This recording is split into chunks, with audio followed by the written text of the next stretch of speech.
Do you, when you start a set, for example, is the first hour similar to the last one, or the intensity for you, the concentration changes? Are you more tense at the start?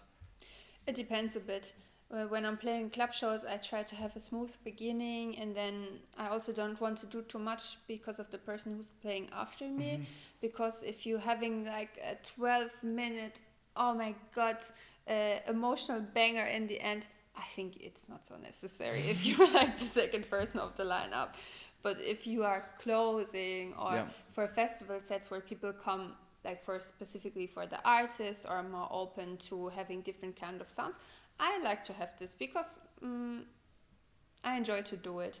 But in curated club nights, I try to be a bit respectful and try to not be the main character too much. Yeah, yeah. Oh, of course. I mean, depending also what slots you're playing. If you're Yes, playing. yeah. If I'm headlining the night, I feel like I can do it, because I think it's also the job of the person after me. If you have one headliner, to adapt a bit to the sound, and mostly the people come for the headliner to the club. So there I'm a bit more confident in playing the stuff that I want to play. But if it's a curated night with a lot of, like with no specific headliner, I try to also keep it in the flow for the next person. Yeah, which is a very, very good thing. I think it's something that, like, I think it makes for the crowd, it makes the experience much better. Like, Yeah. you do a smooth transition, and if people stay from beginning to end, they have a journey. Yeah. They don't feel like they're going to separate rooms. Yeah, yeah. Yeah. I think it can also trip you out a bit if you have two drastic changes in the middle, and the person starting with like intro already way more fast than the person before. I think it can scare some people away, and that's not necessary. Yeah, and I think this happens a lot, like these days. Like even when I go to clubs, sometimes you have a person that is playing a very smooth set, or like a hypnotic techno, whatever you want to call it, and then the next one is like 145 banging techno, and the one after is like going back to. I think the transition is needed between one artist and the other to make sure that like it's a journey. It's not like you feel like you need to run now. No, you need to slow down. Yeah, it's a bit a two-sided sword, because from the one side, as an artist, you think like I was booked specifically for my sound, and this is also the sound that people expect from me, and maybe it's the thing of the promoter to create the night like this, so there will be a smooth transition.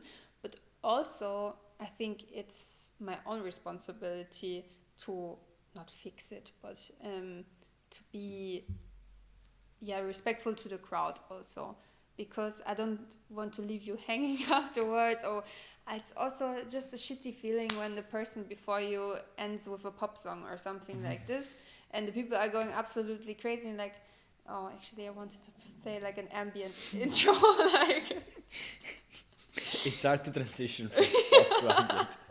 Yeah. yeah, but in the end, I also think it's not that deep, you know. If it doesn't happen to you at every set, that the opening DJ maybe is going a bit crazy, I also tend to tell them like, hey, maybe next time when you are playing the opening, chill. But in the end, like, okay, it takes, from my experience, it takes like 10-15 minutes for the crowd to adapt to a new set. Yeah. And you can either do that by selecting the track so it's easier for them, or you push through, which for me is not an option, but You just go like head on. In the end, it's not so deep, it's a party. Yeah, yeah. Yeah.